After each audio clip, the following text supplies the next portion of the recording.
Hi, I'm Kat Joseph with the Paisano.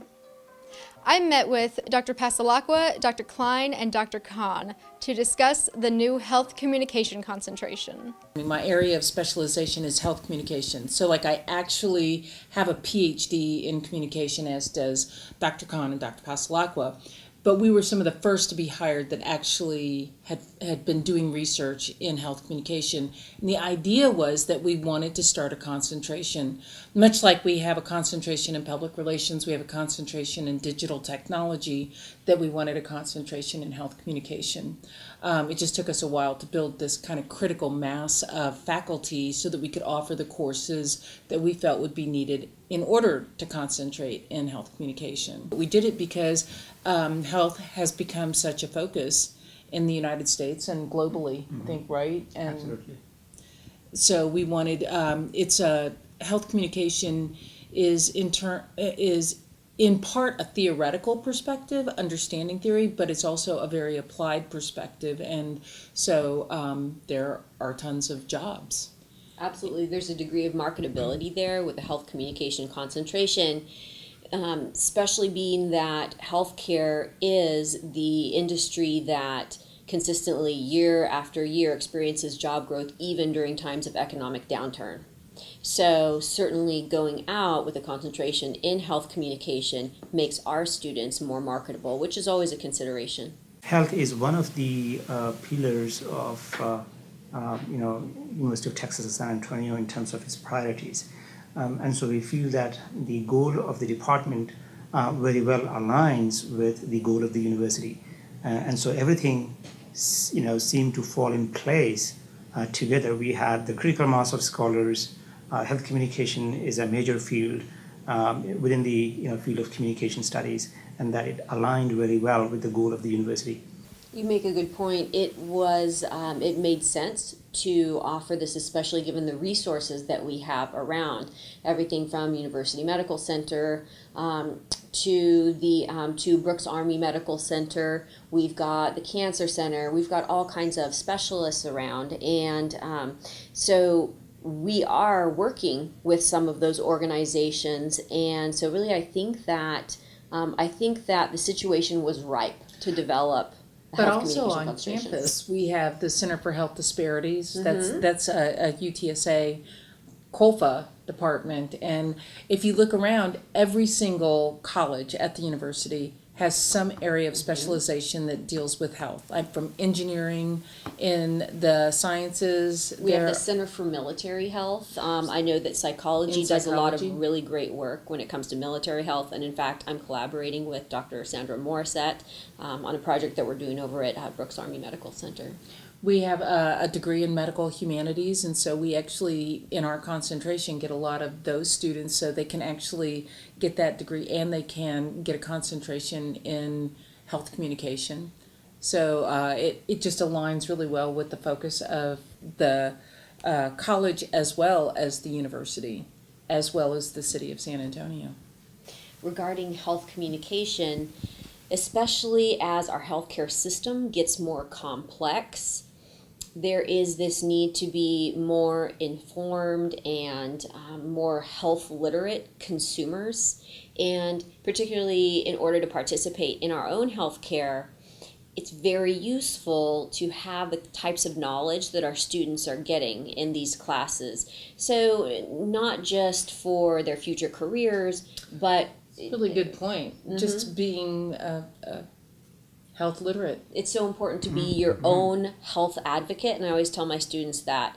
Who is your number one health advocate? You are your number one health advocate. And how do you do that? Well, you learn about the more effective ways to speak with your healthcare provider. You learn how to navigate the system. You understand how things work and why things work the way that they do. And even something like grief communication. We talk about grief communication in my interpersonal health communication class. So learning how to do things like talk to the bereaved. Most of us have no idea what to say to someone who's lost a loved one. We go over that in the class. We talk about discussing illness with your children. So, for example, how to tell your child that grandpa has cancer. And those are things, it's very pragmatic knowledge that I think that we can all use in our daily lives. And in a way, what Dr. Passalacqua was trying to say is that health communication, the courses that we teach, we try to demystify the very idea of health and the way it is usually understood by people. So students often feel a little bit hesitant in signing up for health communication courses because they feel it's going to be very technical, and probably they do not have either the knowledge or the attitude for it. And so what we essentially try to do, and I think our my colleagues do as well, is first of all trying to demystify the very concept itself.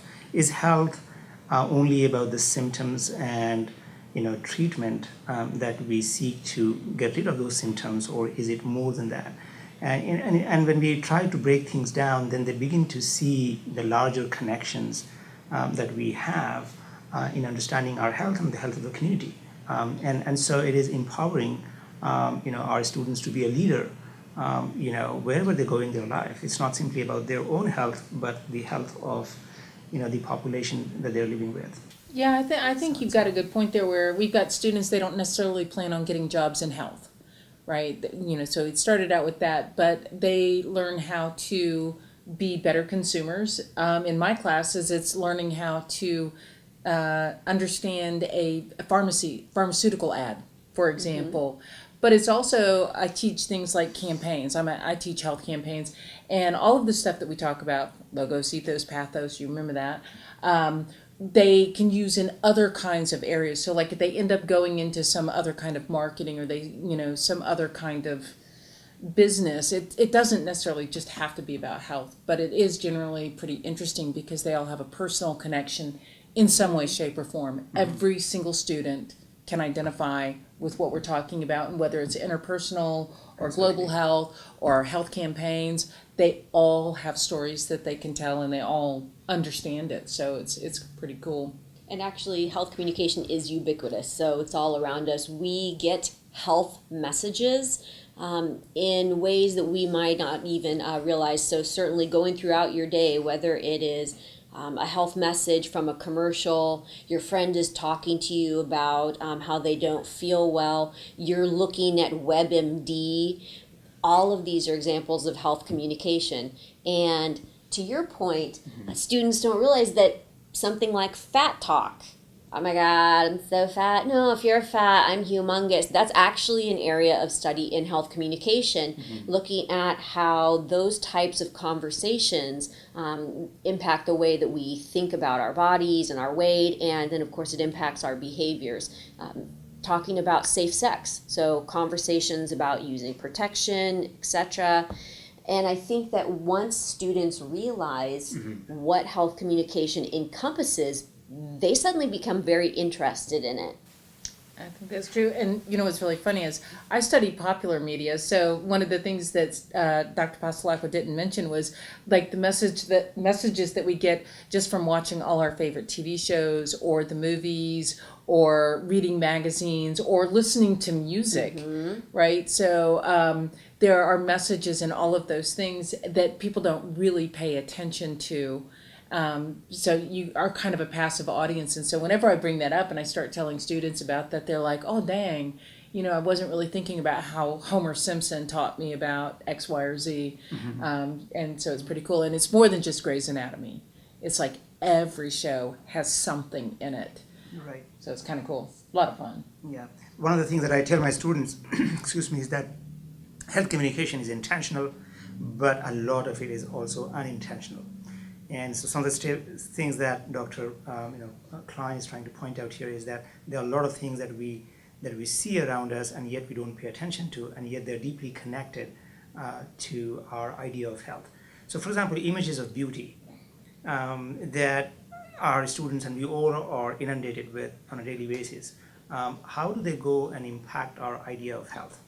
is something that is important to be talked about, right? And so those are the things which, and that essentially means also is that we look at communication in a much broader context. So, and that makes it far more interesting for students, because no matter what they do, they begin to see the connection, with their lives, and the things that they do, and this is important. I think this is very special to the discipline of communication, but I think particularly to our department, because like all three of us do health communication, but we do different things here. So Dr. Passalacqua focuses a lot on interpersonal communication. Dr. Kline does a lot of popular media and things that go beyond the realm of, sometimes, if you conventionally understand communication. And here it is very much communication, the way we understand it here. I do public health, and things that you may not, immediately see in terms of communication angle, but it is very much, about communication at the grassroots level. How communities mobilize, how do they organize certain, programs, how do they do HIV prevention work, how does leadership work. But, So. but you also do international and global health, which is another area that when we developed this concentration, and it was the three of us that figured it out. And the department has been wanting to do a concentration, but the three of us came together and we said, what would that concentration look like? And so we said, of course, we have to have something to introduce students. What is health communication? And get them thinking beyond either doctor-patient interaction or health campaigns, those pamphlets that they get, or advertising. And so to really get them to expand their understanding of what health communication refers to. And then we said, okay, we need 4 more classes. So interpersonal, which covers all kinds of communication that Dr. Passalacqua can talk about and has mentioned so far, but doctor-patient interaction, but also family communication and social support. And then Dr. Khan talks about global health, and so looking elsewhere in other, parts of the world. What parts of the world do you? So I do research in Kenya and India and China, and my focus of research is on HIV/AIDS, especially HIV prevention, care and support. And I work a lot with the grassroots communities, as well as public policy, and so. I'm working, with communities and, public health managers and policy, people at the same time, trying to connect pieces together in understanding, public health.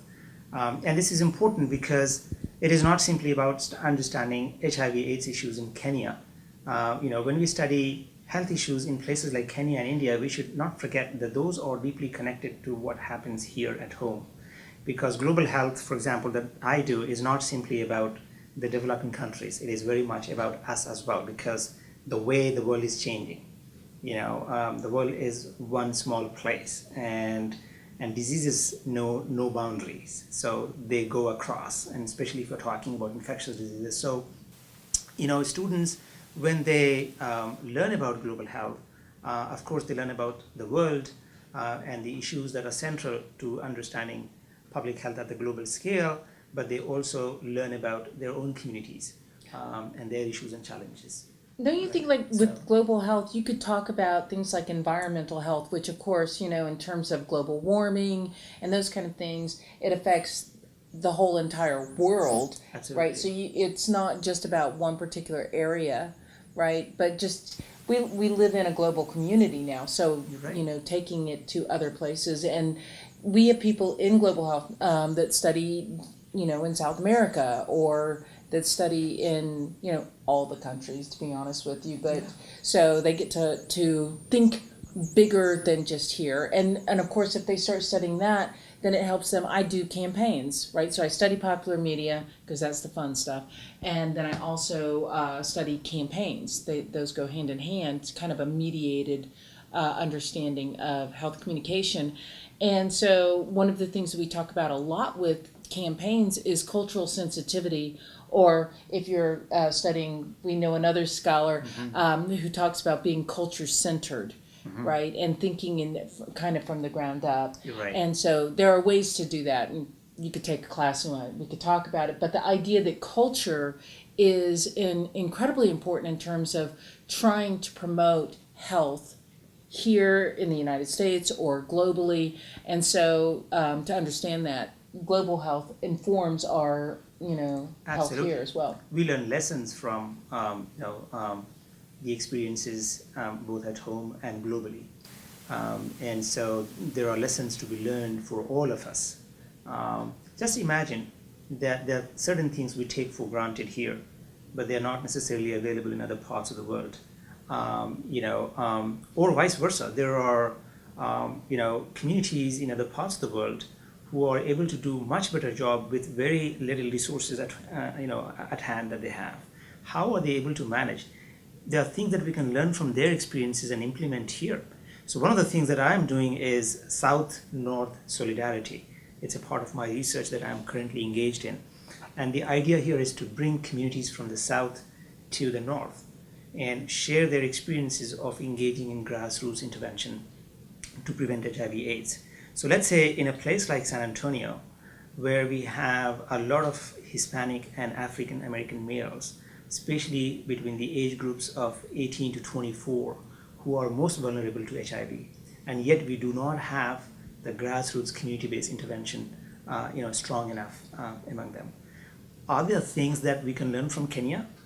Are there things that we can learn from the experiences in India, where they have been highly successful in doing the grassroots intervention in the communities and bringing the vulnerability?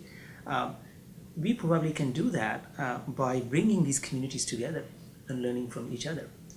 That's something only made possible by the kind of research that we do in the area of global health.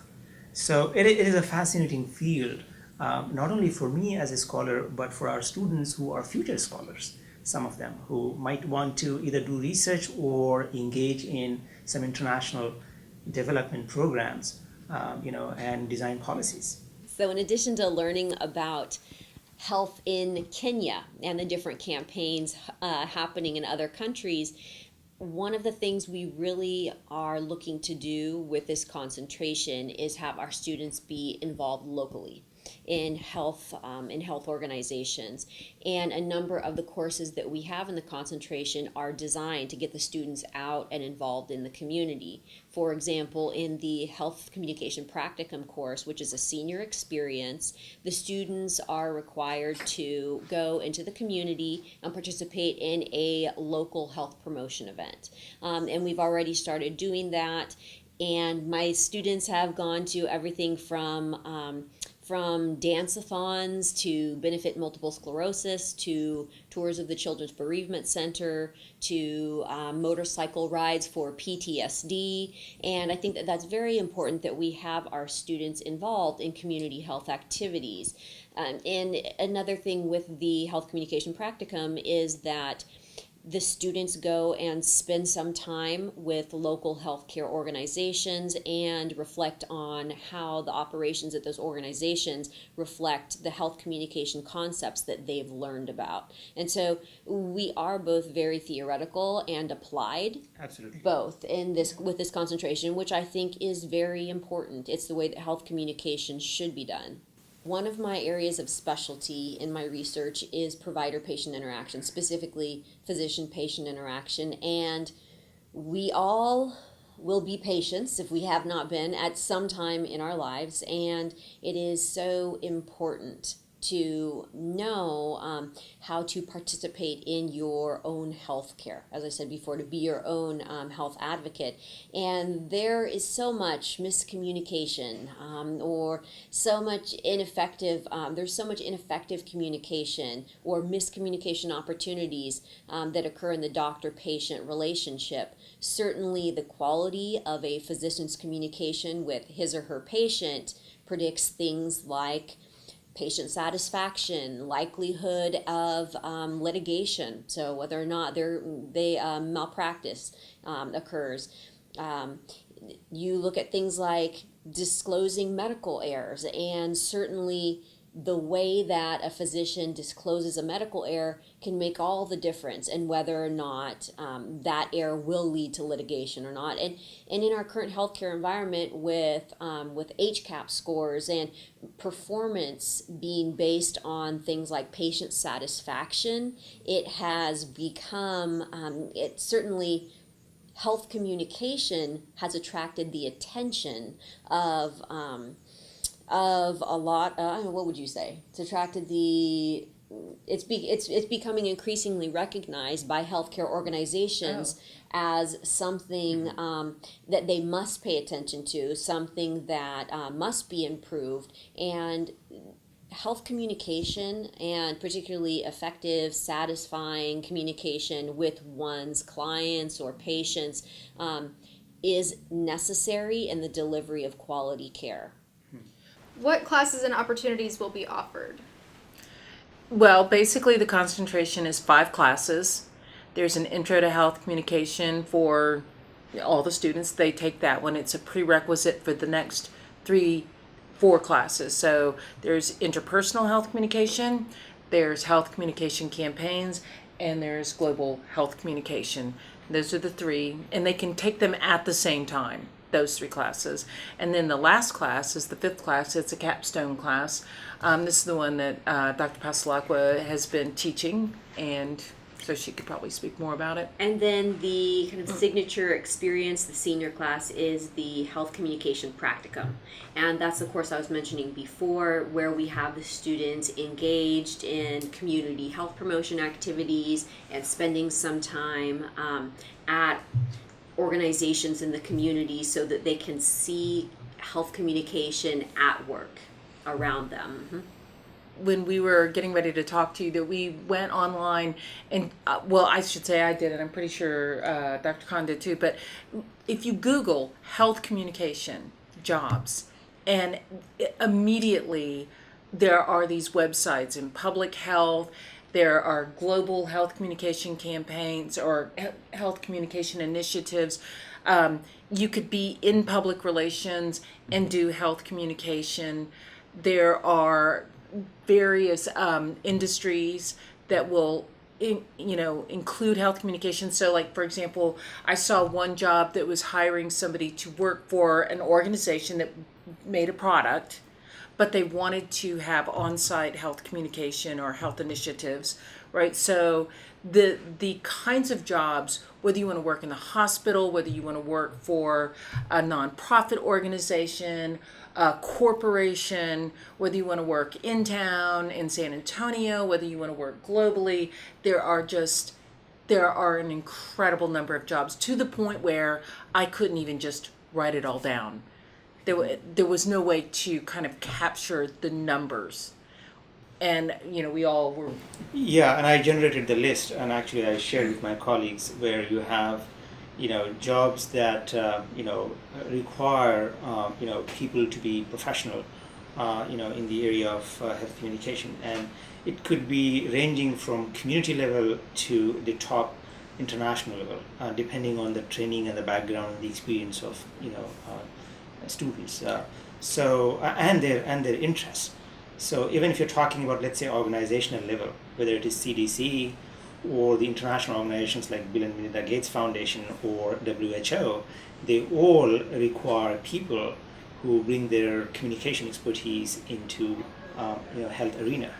The foundation is at the undergraduate level, because if you've done health communication concentration and you want to go further, you could go and do masters and PhD, of course, but it has to start from somewhere.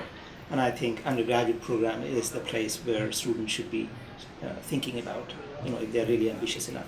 If they don't want to go at the international level, of course, at the community level, there are tons of things. For example, here, very close to home, San Antonio Metro Health employs people at the community level doing, things with the community.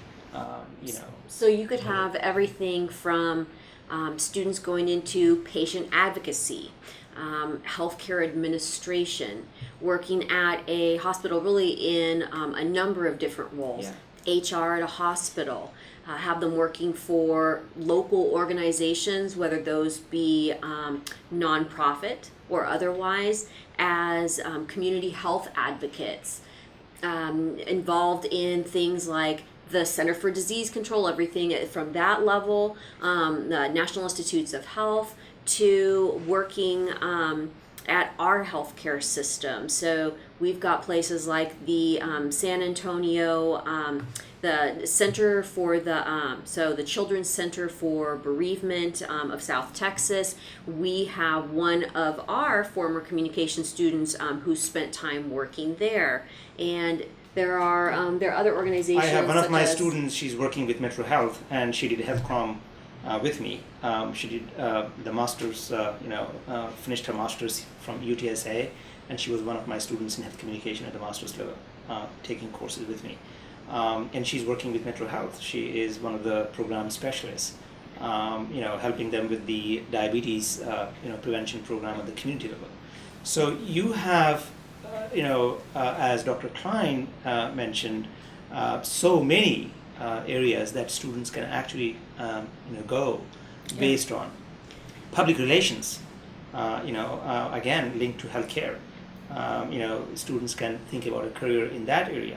Digital media, lots of campaigns are happening in the realm of social media, and so they can go there depending on where they want to go.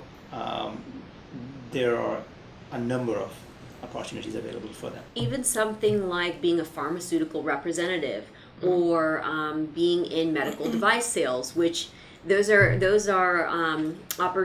careers that can be very lucrative, and certainly being a student with a communication degree and then the health communication concentration is something that will get you an edge, and plus you'll have the knowledge to more effectively communicate with the healthcare providers that you're going to be working with. You'll have a better understanding of the way that healthcare systems operate. You'll even have a better understanding of how the pharmaceutical companies are marketing their product. Even in journalism, and you are interested in that, there are people who are specializing in the area of health, and every newspaper has special, now pages attached to it that deal with health issues, and those who specialize in health communication. Yeah, that's an area. That's an area where I've done research in terms of because again, I study popular media, which could include news and advertising and entertainment media, and having someone who specializes in health communication at a newspaper or a magazine. It has become increasingly important because it's hard. And the folks that are in journalism will talk about the fact that you have to know so much information, but then you have to package it into this very small kind of fewer words. And so, that if you study journalism, they'll talk about there are these 7 different aspects of a news article to make it appealing to the public. And with health communication, they've actually changed those 7 to include other elements of news, because those don't really capture the situation with dealing with health, like trying to report on HIV or the HPV vaccine or any of the health threats that we've seen, with various diseases and all kinds. There's a number of others as well, but so they've kind of changed it. So Yes. We were just talking about that in class, that there's such an issue with lack of accuracy when it comes to health news. And so even from the consumer perspective, being a consumer of health news, it's important that you understand the things to look out for, realize that you have overgeneralization, that you have sensationalism at work there, and understanding that. I think this really helps our students in a number of ways, whether it be being more effective at work if they work for a healthcare organization, being a consumer of the news, watching television, going to the movies, and understanding how those portrayals might negatively affect them. Even understanding how conversations with one another can be really impactful when it comes to health communication. For example, in the college hookup culture, one of the ways that hookup culture is perpetuated is through the conversations that college students have with one another. We talk about how gender is something that can affect the health communication that occurs with, for example, women and fat talk discussing diets and body image and the newest trends in losing weight, and that those conversations can be particularly harmful. And the more that you can get students to recognize the ways that health communication works around them, it helps them to participate in more positive types of health communication and to be aware of some of the more insidious, potentially negative and harmful ways of communicating about health. It's kind of interesting when you were saying about inaccuracy and sensationalism and those are part of the critiques of news, except that in some ways it's not always necessarily that they're inaccurate. It's just that you only have so much space to report something. And because of that, because you're limited, you can't really deal with the complexities of a particular health issue. And then the question is, what is the truth and what is the real situation? And, we have new research. It's always coming out. So look at how the guidelines on mammograms have changed over the years, right? And that changes, and then of course it gets reported in the news, and then there's disagreement with the major organizations who talk about mammograms, for example. So who do you report, and who becomes the one that has the truth, right? So and that's why we're trying to educate potential journalists on health communication so that they are aware of that and they try to address it in their own writing, right? So I think that's really important. Something unique about this concentration is not only that it involves the students in community health activities, not only that it involves students in local organizations, but also that we bring members of the community into our classes. I know, for example, in interpersonal health communication this semester, we've had a number of guest speakers, from a nurse, an ICU nurse, to a young woman who has had spina bifida and been confined to a wheelchair and is a very outspoken advocate for interability communication. We had the executive director from the Children's Bereavement Center of South Texas who came in and talked to us about the work that they do there. And Dr. Yes. Khan. So, and in my global health course that I was teaching last semester, I had two guest speakers. One was from Texas Health Science Center, the assistant director of Global Health Center from there, and he came and gave a talk on water and sanitation, in Africa, and something similar that he's starting here, the whole concept of community health club that he has worked with for almost 15 years in different parts of the world. And it was eye-opening for students, trying to understand the experiences related with water and sanitation in different parts of the world. It was fascinating. Then we had another guest speaker from our own university, Dr.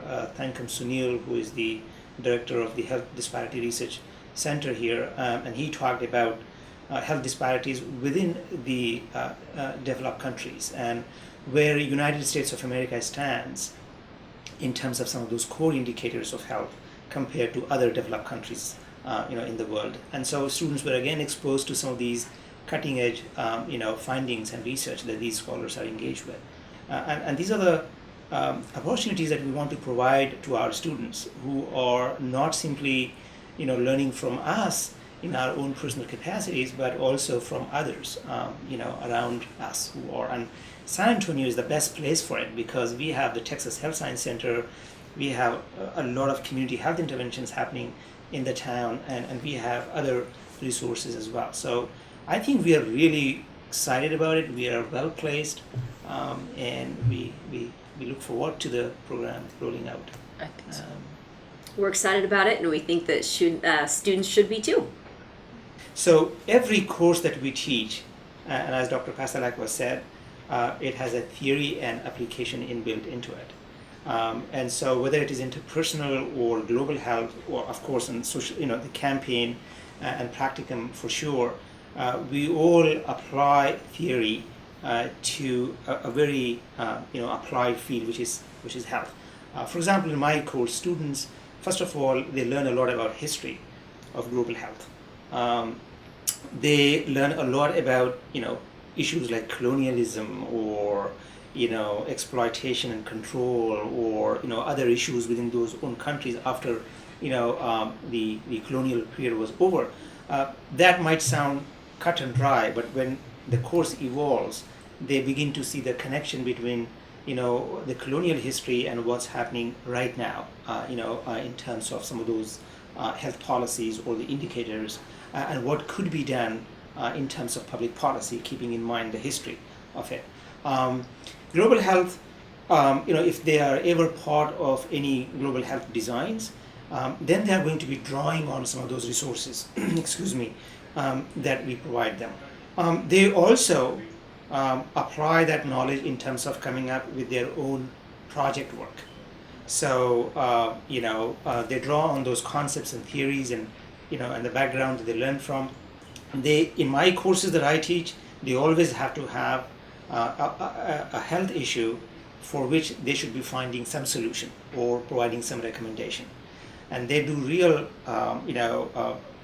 original research of their own, which is limited for the classroom purpose unless they have taken the ethical clearance.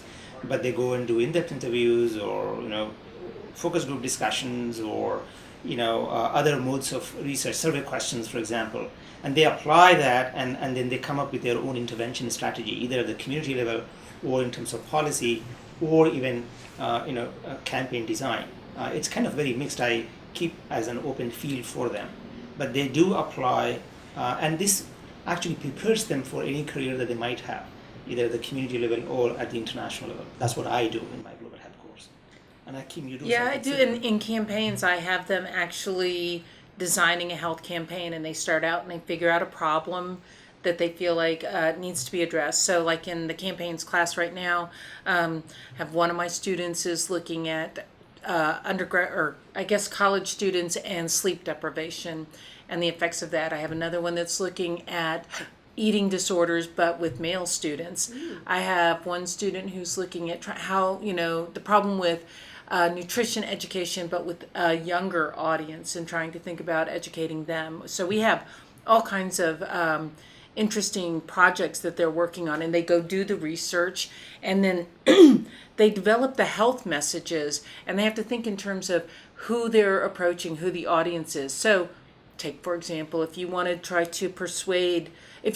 to get young children, right, 8, 9, 10 years old, to eat better so that we can reduce the rates of obesity in children. Do you address the children? Do you write a message for them? Or do you address the parent? Well, my student decided that she wants to address the student, the kid. And so we say, how are you going to do that? A pamphlet's probably not going to work. She says a coloring book. Great idea. Right? And so we're talking about those kind of things. But then the other thing that's really cool about the class is we talk about basic communication persuasion theory. So logos, ethos, pathos, which all you got to do is search persuasion, and that still comes up. Aristotle is still the guide when it comes to persuasion. So even if they don't go into health communication per se, they are going to be able to take this and be able to apply it in other types of jobs. And so I think it's kind of nice when they take this campaigns class or the global health or the interpersonal. We teach health-oriented theory, but we also teach broader health communication theories and apply it in health contexts. So it's transferable. They can take it with them even if they're not focusing on health. Students can sign up for the new Health Communication Concentration with their advisors and can sign up for classes on ASAP. They have to choose, these courses if they want to be in the concentration. So the first course that they have to choose in order to be in Health Com concentration would be the Intro to Health Communication. That is the first course that they have to do. But along with that, they can also register in 2 other courses if they are being offered in the same semester. And that would be interpersonal or global health communication. The nice thing about this concentration is you start out, you take the introduction to health communication. If you decide that you want to, you can take the other classes, but if you don't want to take the other classes, then they become one of the electives in the major in communication.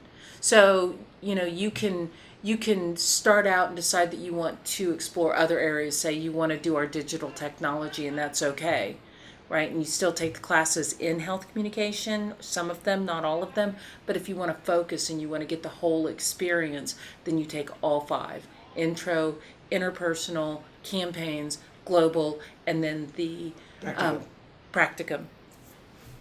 Thanks for watching. Click our logo to subscribe, or click one of the videos for more from the Paisano. Leave a comment letting us know your thoughts and what you'd like to see us cover next.